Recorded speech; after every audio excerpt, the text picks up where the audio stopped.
Yang pertama ini ada pertanyaan berhubungan dengan berpuasa bersama. Bagaimana pandangan atau pendapat Ustaz atau pandangan Islam mengenai buka puasa bersama?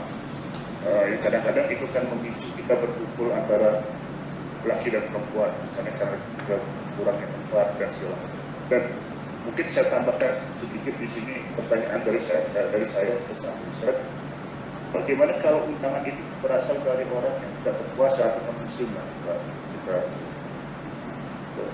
Undangan dari orang yang tidak berpuasa, buka bersama, tidak ada perintah khusus, baik di dalam Al-Quran ataupun di dalam hadis. Dan juga tidak ada larangan, baik di dalam Al-Quran ataupun di dalam hadis, sehingga dia kembalinya kepada urf, kebiasaan di tengah masyarakat. Di sini berlaku kaidah yang selalu disebut oleh para ulama dalam bahasan fikih, al-urfu muhakkamah. Kebiasaan suatu negeri itu punya kekuatan hukum.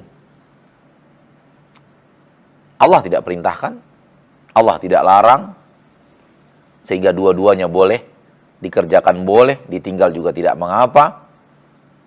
Disinilah kebiasaan urf, adat istiadat punya pengaruh dalam kekuatan hukum. Maka membiasakan berbuka puasa adalah kebaikan. Membiasakan buka bersama adalah kebaikan insyaallah taala. Bukanlah kebid'ahan. Dan tentunya kalau kita ingin kebaikan, jangan lakukan maksiat. Seperti yang tadi ditanyakan, buka bersama tapi campur aduk laki-laki perempuan. Tidak, pisahkan laki-laki, perempuan. Lakukan dari Ramadan ini. Kalau Ramadan sebelumnya belum, lakukan dari Ramadan sekarang. Biasakan kita umat Islam itu laki-laki, wanita-wanita. Karena begitu yang ada dalam agama kita. Wallahu a'lam. Adapun menu berbuka puasa bersama diundang oleh orang yang tidak muslim, wallahu alam, ya saya tidak berani menjawab. Ya, walaupun saya tahu hukum asalnya boleh makan makanan undangan mereka, asal makanannya halal. Namun berhubungan dengan ini adalah sebuah ibadat, maka saya tidak berani menjawabnya. Silahkan tanyakan kepada ustaz-ustaz yang lain yang lebih berilmu dan mumpuni ilmunya dari saya. Wallahu alam bisawab.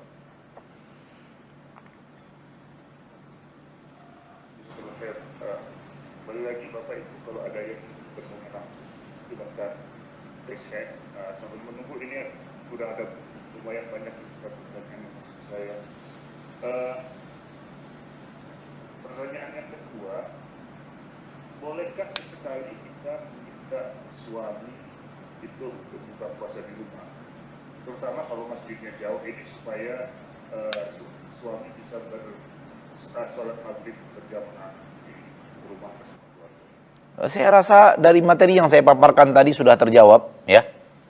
Kalau kita simak dari awal materi ini sudah terjawab. Kalau masjidnya jauh sehingga azan tidak terdengar ke rumah, maka boleh untuk sholat di rumah, sholat bersama keluarga. Apalagi hanya sekedar berbuka puasa, apalagi istri ingin berbuka puasa bersama kita dan anak-anak, maka ya, insyaallah tidak mengapa. Wallahu a'lam.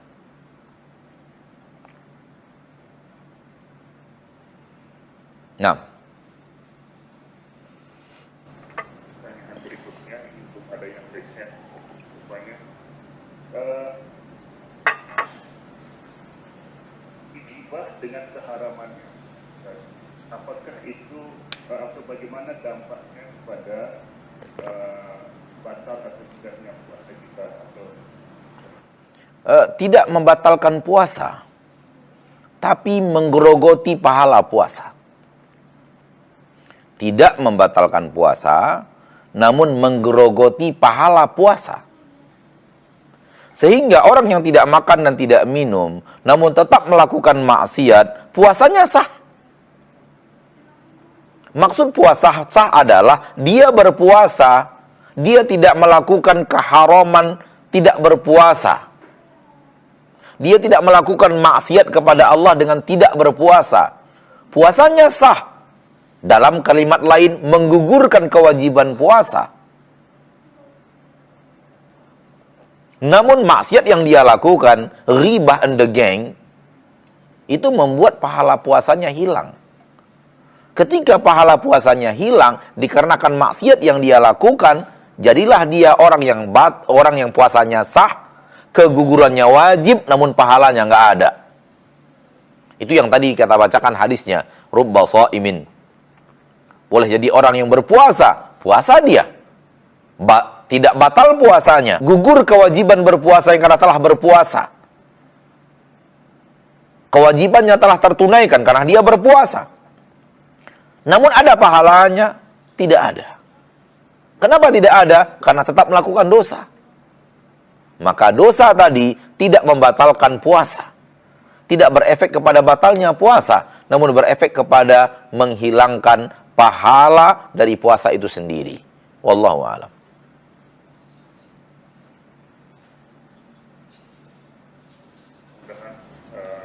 Jawabannya jelas untuk ini ya. Selanjutnya Ustaz, pertanyaan berikutnya. Sebagaimana yang sudah Ustaz jelaskan tadi, bahwa perintah iman keluar dulu sebelum kita berpuasa dari surat Al-Baqarah. Kemudian pertanyaan di sini, selama ini kita itu menunggu Ramadan untuk berpuasa dan sebagainya. Cuman menurut penanya, beliau ini belum memahami surat Al-Baqarah sebagaimana yang Ustaz sampaikan atau Ustaz jelaskan dalam Al-Quran. Apakah ini mempengaruhi kualitas puasanya? Baik. Pengaruhi atau tidak pengaruhi itu dinilai dari bagaimana mengamalkan Ramadan sebelum ini. Mungkin secara ilmiah tidak terbahas dan tidak tertampilkan dengan maksimal oleh sebahagian dai. Namun aksi umat Islam dalam berpuasa Ramadan boleh jadi telah berpuasa dengan puasa orang yang beriman. Maka kualitas puasanya masih bagus. Yang kita khawatirkan tadi, sehingga kita ingatkan, adalah kebiasaan di tengah kaum muslimin yang berpuasa bukan berpuasa orang yang beriman. Hanya puasa, mohon maaf, kami mengatakannya puasa awamers. Puasanya orang awam. Tak makan, tak minum, namun tak berhenti melihat yang haram. Tak makan, tak minum, namun tetap berbicara yang haram. Tak makan, tak minum, tapi tetap nongkrong di tempat yang haram. Tak makan, tak minum, bahkan tidak sholat. Tak makan, tak minum, bahkan duduk terus bercerita dengan cerita-cerita yang penuh dosa. Jadi, kualitas puasa itu kembali kepada pengamalan individu. Namun orang yang mengerti ayat ini, sangat-sangat mengerti ayat ini, insya Allah pengertiannya terhadap ayat ini akan mempengaruhi puasanya insya Allah ke depan. Oleh karena itu, kita tampilkan ini pada nasihat yang dimintakan kepada kita, nasihat tentang bagaimana kita akan berpuasa di bulan Ramadan yang akan datang. Semoga bermanfaat. Wallahu a'lam. Jazakallah khair. Pertanyaan berikutnya, Ustaz. Ini ada dua pertanyaan yang saya jawab menjadi satu. Yang pertama adalah, ini berkaitan dengan mengqadha puasa. Nah. Pertama adalah, kalau dahulu kita sebelum faham dengan aturan ajaran Islam, sebelum kita berhijrah, kita pernah melakukan hubungan suami istri di bulan Ramadan sebelum kita faham hukumnya, dan sekarang kita sudah faham.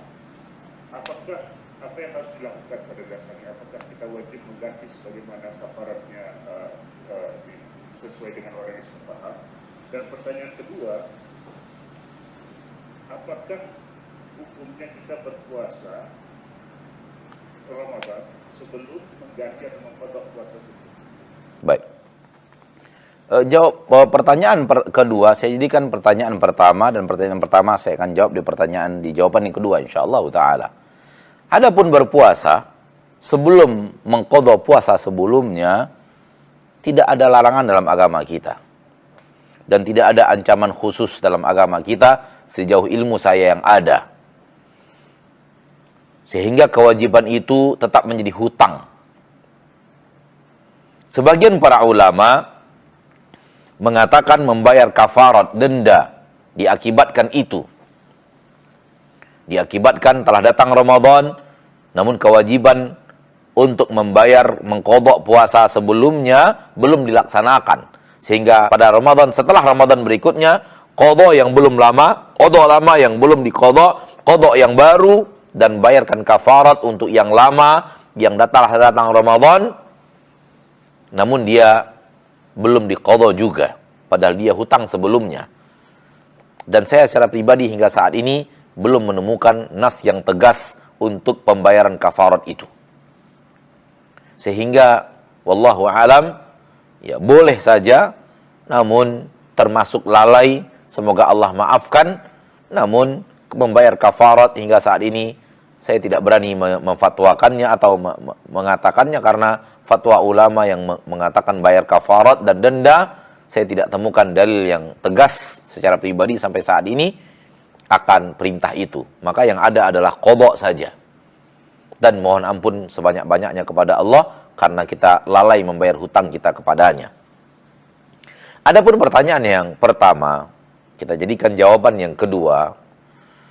Kesalahan Anda ketika Anda tidak tahu, tetaplah saja Anda harus didenda seperti orang yang tahu.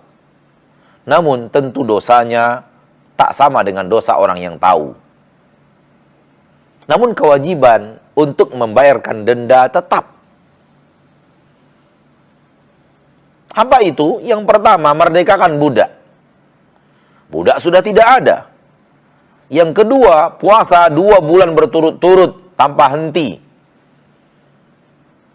Kalau terhenti, mulai lagi sampai bisa berturut-turut. Kalau tak sanggup, maka berikan makan 60 orang miskin. 1 hari setengah sa'. Setengah sa' itu adalah setengah zakat fitri. Kali 60.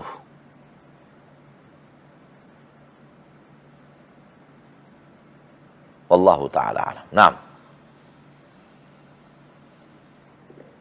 Selanjutnya ada 2 pertanyaan lagi.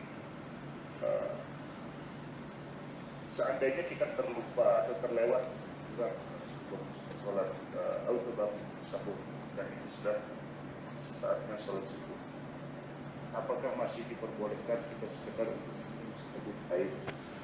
Kemudian dengan kebiasaan ini, karena takut terlupa atau terlewat, terlepas dari bahwa itu tidak dizahirkan niat saja, bisakah kita menggerakkan hati kita itu untuk berniat begitu sholat begitu buka puasa kita insyaallah besok puasa, akan takut kelewat waktu sahurnya. Dan ada beberapa, ini yang kedua, ada beberapa doa buka puasa yang mana sebenarnya lebih disyariatkan dalam Islam. Apakah yang Allahumma lakas itu, atau yang dhahabat duma'u itu dosa? Baik. Niat tadi, bisa Anda buat 1 bulan full. Ini malam pertama Ramadan. Besok hari pertama berbuka untuk berpuasa Ramadan. Malam ini niatkan untuk full Ramadan berpuasa insya Allah. Kalau nggak ada halangan. Maka Anda telah punya niat untuk full Ramadan puasa. Adapun malam per malamnya hanya memperkokohnya saja. Bukankah Anda ketika akan datang Ramadan, Anda berniat semua Ramadan ini akan saya puasakan karena dia adalah wajib? Berarti itu sudah niat Anda. Namun malam ini ketika bersantap sahur, dikuatkan lagi niat besok berpuasa.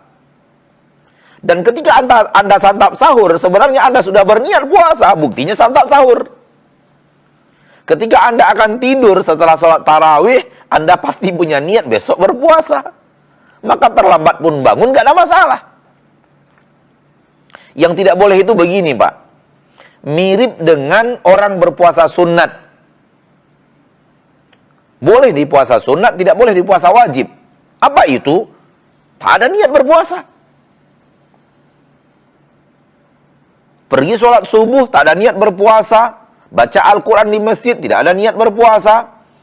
Bahkan sudah ada ceramah agama 1,5 jam, tidak ada niat berpuasa.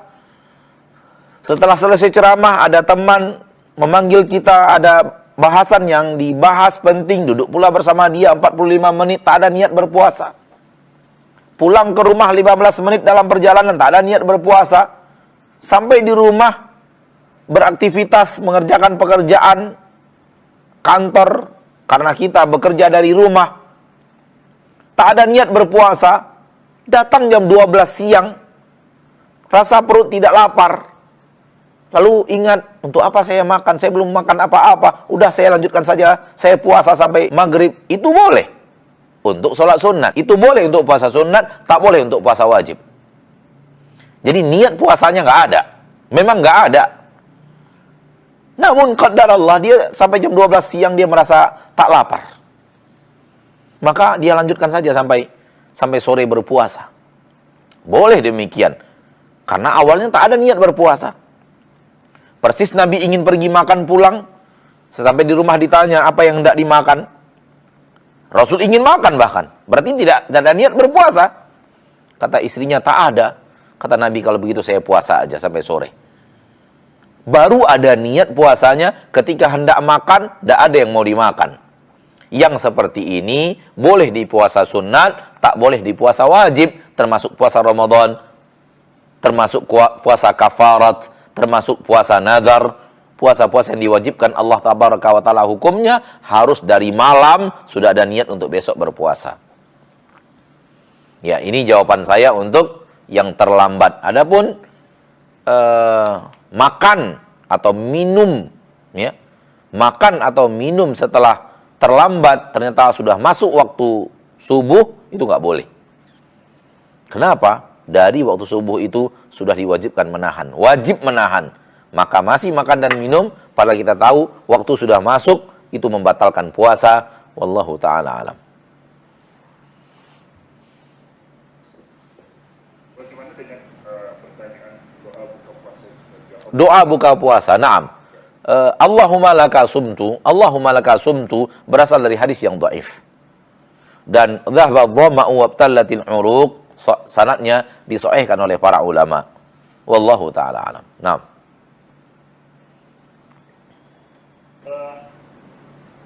Ini pertanyaan selanjutnya mengenai tarawih dan salat tahajud. Na'am. Apakah bisa kita satukan salat tarawih dan tahajud? Atau mungkin saya ubah sedikit pertanyaan ini. Apakah sama salat tarawih dengan salat tahajud? Na'am. Baik. Salat malam, yaitu salat sunat di malam hari, yang dia tidaklah qabliyah atau ba'diyah insya. Maka semua itu disebut oleh para ulama qiyamul lail, salat pada malam hari. Masuk ke dalam sabda Nabi SAW, man qama ramadhana imanan wahtisaba ghufira lahu ma taqaddama min dhanbih. Barang siapa yang melakukan qiyam, lihat Nabi mengatakan barang siapa yang melakukan qiyamul lail, qama ramadhana, dia melakukan qiyamul lail pada bulan Ramadan, maka solat malam itu dinamakan solat qiyam. Penamaannya di luar Ramadan identik dengan tahajud. Dan penamaannya di dalam Ramadan identik dengan tarawih, dan dia sama-sama qiyamul lail. Dia sama-sama qiyamul lail, maka dia adalah sholat malam yang sama. Di Ramadan namanya tarawih, disebut orang tarawih, dan dia juga adalah tahajud. Dan di luar Ramadan sering dibilang orang tahajud.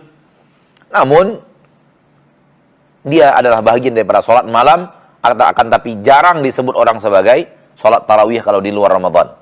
Namun pada dasarnya kedua-duanya adalah ibadah yang sama, yaitu qiyamul lail, sholat menghadap Allah di malam hari, ibadah sunnat. Wallahu ta'ala a'la wa alam bis-shawab. Saya sambung pertanyaan yang barusan Ustaz ya. Kan biasanya kita di sini itu habis tarawih stop dalam 10 malam terakhir itu, karena nanti sebelum subuh atau sebelum sahur kita kembali sholat sholat tahajud. Itu apakah boleh kita tutup dengan witir dulu pada saat tarawih pertama, atau nanti kita tunggu di saat salat tahajud yang sebelum sahur? Nah, salat witir barakallahu fiikum, afdolnya di akhir salat malam. Afdolnya. Kalau saya berkata afdolnya, itu artinya kalau tidak penutup salat malam pun tak apa-apa. Namun afdolnya penutup salat malam. Seperti saya mengatakan, misalnya secara hukum syariat saya mengatakan begini, salat sunnat qobliyah ataupun ba'diyah afdolnya bagi kaum laki-laki di rumah masing-masing, bukan di masjid. Ketika saya mengatakan afdolnya, bukan berarti salat qobliyah, ba'diyah kaum laki-laki di masjid itu tidak baik. Baik. Namun afdolnya di rumah. Afdalu salatikum fi buyutikum illal maktubah, kata Nabi SAW. Salat kalian yang paling afdol adalah di rumah kalian masing-masing, kecuali yang wajib. Maka yang afdol adalah di rumah. Kalau ada yang melakukan di masjid, dia juga melakukan kebaikan yang hebat. Demikian juga halnya dengan sholat witir. Afdolnya penutup sholat malam. Setelah sholat malam, maka dia sholat witir. Maka setelah itu datanglah waktu sholat subuh. Itu yang afdol. Namun kalau dia lakukan yang baik yang lainnya, namun tidak afdol, tidak mengapa. Setelah sholat tarawih, dia tutup dengan sholat witir. Kemudian dia sholat malam lagi. Namun tak boleh witir lagi. Karena tak boleh dua ada witir dalam satu malam. Karena sholat witir adalah sholat ganjil malam hari. Dan kalau dilakukan dua, tidak jadi ganjil, jadinya genap. Dan sholat maghrib adalah sholat witirnya, sholat ganjilnya untuk hari-harian, siang, dan malamnya adalah sholat witir. Wallahu a'lam.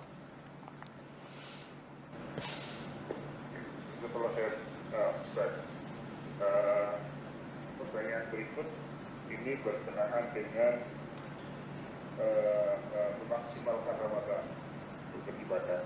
Kita tahu kalau ibu-ibu ini kan ada periode menstruasi bulanan. Di saat-saat yang begitu, apa yang mereka bisa kerjakan untuk tetap memaksimalkan bulan Ramadan dan semua pahalanya? Dan yang kedua, bagaimana cara kita menasihati orang tua yang paham bahwa puasa itu wajib tapi tidak puasa?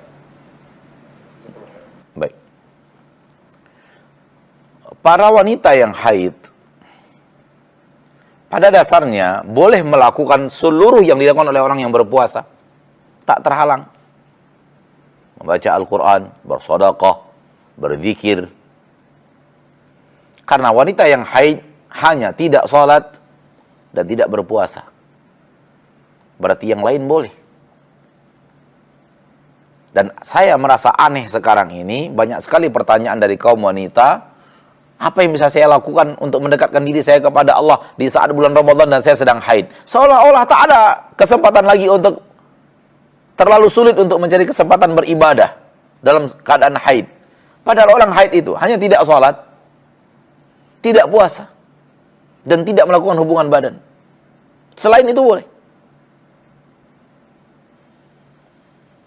Apakah ketika Anda tidak sholat, Anda tidak berpuasa, dan tidak boleh berhubungan badan, apakah terhalang untuk ibadah yang aneka ragam, yang sangat banyak, yang ada dalam agama kita? Tentu tidak. Masih banyak anak miskin, masih banyak orang-orang yatim, masih banyak kesempatan untuk membaca Al-Quran, masih banyak peluang untuk infak dan sedekah, masih bisa mengirim kiriman-kiriman untuk orang tua, untuk keluarga, masih bisa bertasbih, bertakbir, bertahmid, dan bertahlil, masih bisa belajar membaca buku agama. Apa yang menghalangi Anda untuk melakukan semua itu? Bisa membuatkan bukaan puasa untuk orang yang berpuasa, menyiapkan makanan untuk orang yang berpuasa dari harta Anda.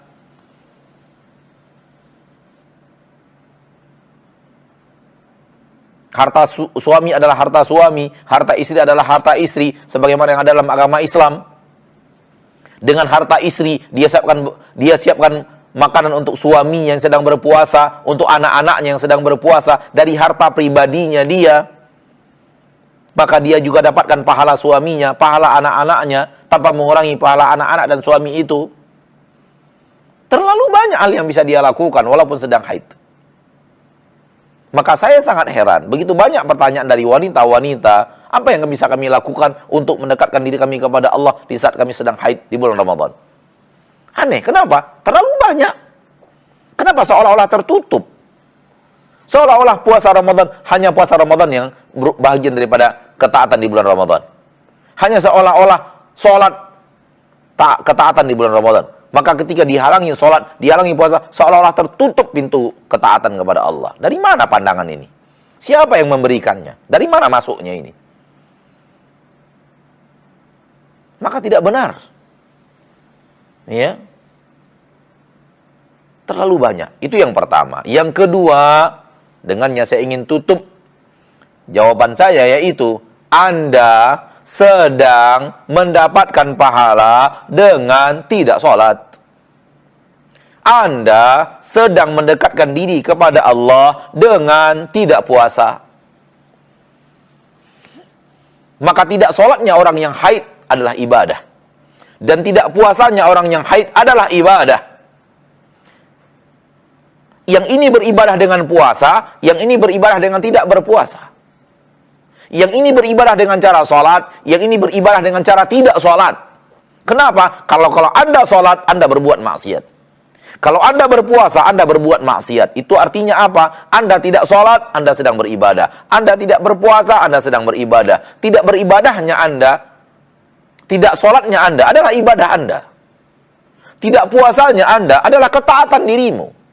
Engkau sedang mendekatkan dirimu kepada Allah dengan tidak berpuasa dan tidak sholat. Itu yang harus difahami. Kenapa? Anda sedang patuh dan taat. Makna ibadah adalah kepatuhan dan ketaatan. Allah katakan lakukan, kita lakukan. Maka berpuasa adalah ibadah. Allah katakan tinggalkan, Anda tinggalkan. Ketika Anda meninggalkannya, Anda sedang beribadah. Beribadah itu adalah melakukan apa yang Allah perintahkan. Sebagaimana ibadah itu adalah meninggalkan apa yang Allah larang. Maka ibadah ada dua. Ibadah fi'liyah, ibadah tarkiyah. Ibadah mengerjakan sesuatu yang diperintahkan untuk dikerjakan. Ibadah meninggalkan sesuatu yang harus ditinggalkan, yang diperintahkan untuk ditinggalkan.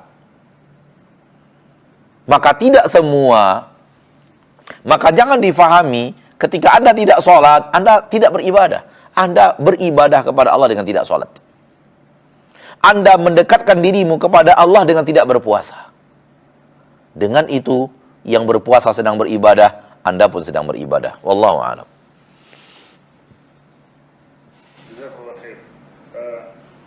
Masih ada ini pertanyaan Ustaz. Nah. Bagaimana caranya kita untuk mempertahankan semangat kita? Kalau lagi halakah begini kan biasanya semangat itu tinggi Ustaz.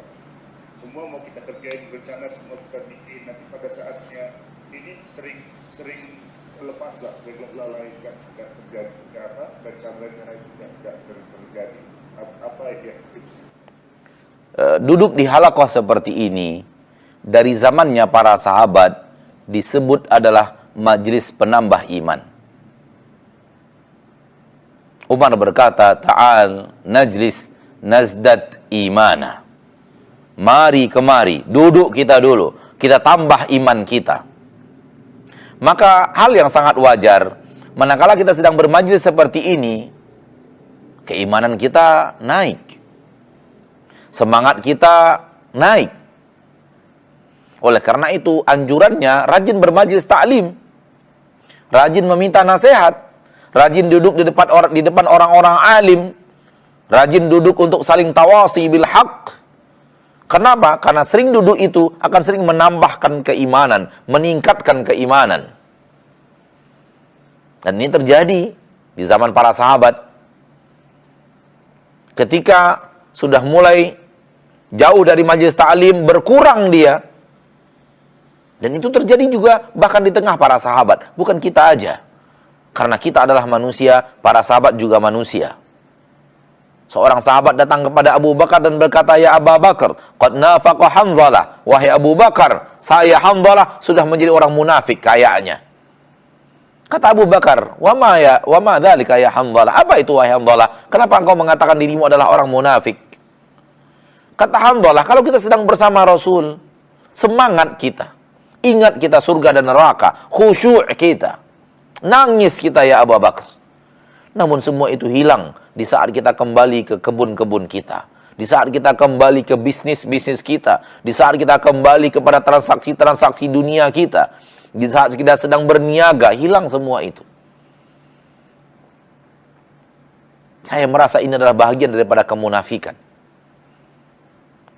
Apa kata Abu Bakar kepada Hanzalah radhiyallahu anhum? "Wallahi wahai Hanzalah, demi Allah wahai Hanzalah, apa yang kau rasakan juga aku rasakan." Mari kita tanyakan kepada Rasulullah sallallahu alaihi wasallam. Dan mereka pun kemudian pergi kepada Rasul kita tercinta, Nabi kita yang mulia, Nabi Muhammad bin Abdullah, dan mengatakan apa yang mereka katakan. Kata Nabi, itu bukan kemunafikan. Al-imanu sa'atun wa sa'ah. Iman itu kadang begini, kadang begini. Kadang dia menguat, kadang dia agak melemah. Menguat karena ada faktor-faktor penguatnya, melemah karena ada faktor-faktor melemahkannya. Namun ketika lemah, jangan berbuat maksiat.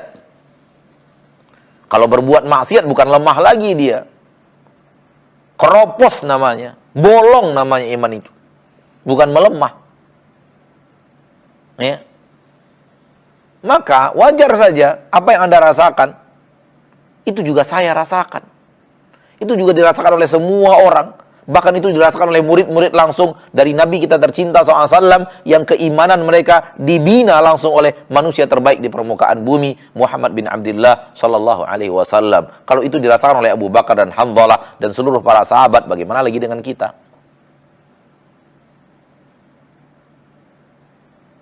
Nasihat saya adalah belajarlah untuk beramal. Belajarlah untuk beramal. Jangan belajar, jangan terbiasa bertekad untuk beramal. Karena bertekad untuk beramal itu sangat gampang dipatahkan iblis. Hanya sekedar ingin bertekad, ingin beramal. Saya ingin begini Saya besok ingin begini Saya mulai Ramadan besok ingin begini Itu hanya ketika majelis taklim. Selesai majelis taklim, masuk kita kepada dunia makan-makan setelah majelis taklim, makan-makan habis, semangat tadi habis lagi dia. Terkuras oleh makanan enak yang sedang tadi dimakan tadi. Oh, belinya di mana? Restoran mana? Chefnya siapa? Dari mana datangnya? Dikirim dari Surabayanya kapan? Udah. Pembicaraan-pembicaraan itu membuat kita lupa lagi apa yang tadi kita tekadkan. Maka yang harus kita lakukan adalah belajar beramal. Apa itu belajar beramal? Belajar mengkontinukan amal. Contoh, mulai malam ini, lakukanlah baca Al-Quran. 2 halaman. Malam besok, 2 halaman lagi. 2 halaman besok, 2 halaman lagi. Sebelum besok tidur, 2 halaman lagi. 2 halaman. Setiap malam. Itu namanya belajar beramal.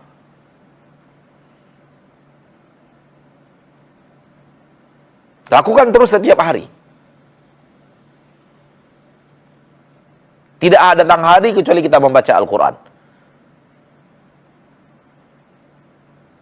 Dan begitu juga dengan latihan-latihan amal yang lainnya, yaitu berinfak dan bersedekah. Setiap hari bersedekah, setiap hari bersedekah, setiap hari berikan orang uang, setiap hari berikan orang uang. Jumlahnya tergantung kita.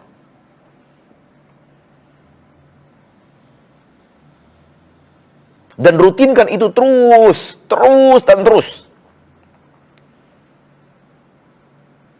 Kalau setiap hari Anda berinfak $1, berinfak terus setiap hari $1, $1, $1, $1, $1.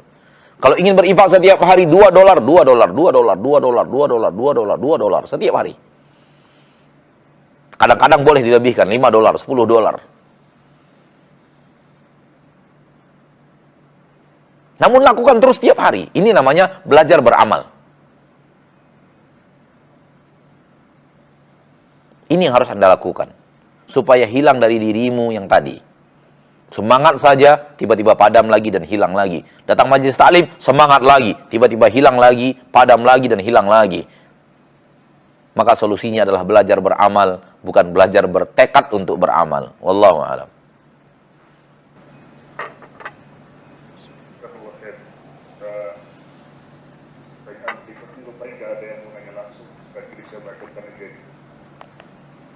Bagaimana dengan puasa orang tua? Kalau kita tahu orang tua kita dulu sering meninggalkan puasa dan kemudian meninggal, apakah meninggal dunia, apakah anak-anaknya itu bisa mengkodok puasa untuk orang tua yang sudah meninggal, atau kalau tidak bagaimana caranya untuk mengganti puasa yang telah ditinggalkan? Puasa orang tua yang beliau tinggal dan beliau sudah wafat, madha ilallah. Beliau telah kembali kepada Allah dengan segala apa yang terjadi. Maka sejauh yang saya tahu, tidak ada aksi qadha. Kecuali orang tua kita adalah orang yang rajin berpuasa. Kemudian di bulan puasa, dia di akhir hayatnya dia berpuasa, namun sakit. Datang bulan puasa namun dia sakit dan tidak berpuasa. Setelah Ramadan itu belum sempat menggantikannya dan wafat. Sehingga ada hutang puasa 10 hari, 12 hari. Maka yang seperti ini, sebagian ulama, nggak semuanya juga, sebagian ulama mengatakan walinya lah yang akan puasa untuknya. Adapun kalau bukan itu yang dimaksud, namun yang dimaksud saya tahu orang tua saya lalai berpuasa, saya ingin mengqadhakan untuknya, maka tidak ada pintu qadha sama sekali. Wallahu a'lam.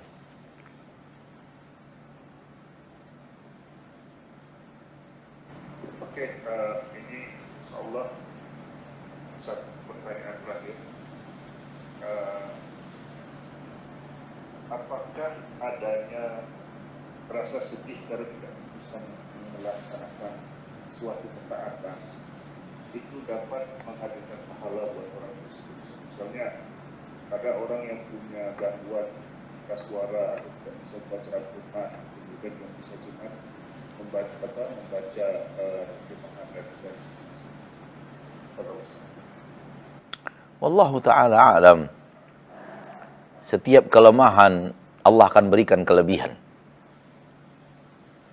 Allah itu maha adil. Dan di antara yang kita lihat dari keadilannya di alam semesta, bahwa setiap hamba Allah berikan kelebihan. Kalau kekurangannya di sini, maka kelebihannya di sini. Kalau kekurangannya di sini, maka kelebihannya di sini. Maka untukmu saudaraku yang punya problem di pita suara, Anda pasti punya kelebihan yang bisa Anda gunakan. Mungkin Anda punya kelebihan waktu. Gunakan waktumu untuk ibadah dan taat kepada Allah. Anda mungkin punya kelebihan harta. Maka gunakan hartamu untuk berpacu dalam menjalankan ketaatan kepada Allah. Anda mungkin punya tenaga. Gunakan tenagamu untuk itu. Anda mungkin punya skill ilmu yang tidak dimiliki oleh orang lain. Gunakan skill ilmu Anda itu untuk taat kepada Allah. Untuk berjuang di jalan Allah subhanahu wa ta'ala. Tak mungkin manusia itu hidup tanpa kelebihan. Maka saudaraku, Jangan fokus kepada kekurangan dirimu, namun pelajari kelebihan dirimu untuk Anda asah kelebihan itu menuju surga Allah Subhanahu wa Ta'ala. Jangan selalu hanyut dalam kesedihan kekurangan diri, karena semua manusia punya kekurangan diri. Tak ada seorang pun di antara manusia yang hidup tanpa kurang dan cacat, kecuali Nabi kita tercinta Muhammad sallallahu alaihi wasallam.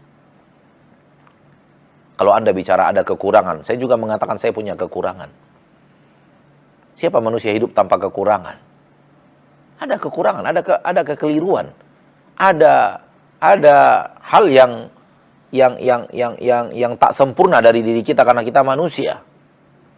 Dan kesempurnaan kita itulah kesempurnaan kita. Karena kalau kita sempurna namanya malaikat bukan manusia. Disebabkan kita tidak sempurna, kitalah manusia. Karena nggak ada manusia yang sempurna itu. Manusia zaman sekarang maksudnya yang hidup di zaman kita sekarang tak seorang pun yang sempurna. Maka ketidaksempurnaan Anda adalah kesempurnaan Anda. Kalau bisa difahami apa yang saya katakan. Karena kalau Anda hidup tidak ada kekurangan, sempurna semuanya, berarti Anda bukan manusia. Karena Anda manusia, maka Anda punya kekurangan. Punya cacat dan kekurangan. Hidup kita ini ada plus dan ada minus. Jangan terbiasa melihat minusnya, terbiasakan melihat plusnya untuk dijadikan sarana ketaatan kepada Allah Subhanahu wa Ta'ala. Anda sedih, maka itu kebaikan untukmu. Namun apakah selalu mendatangkan pahala? Allahu a'lam, enggak tahu saya. Yang ada adalah tekad untuk beramal. Itu yang mendatangkan amal. Namun sedih Anda tak tahu.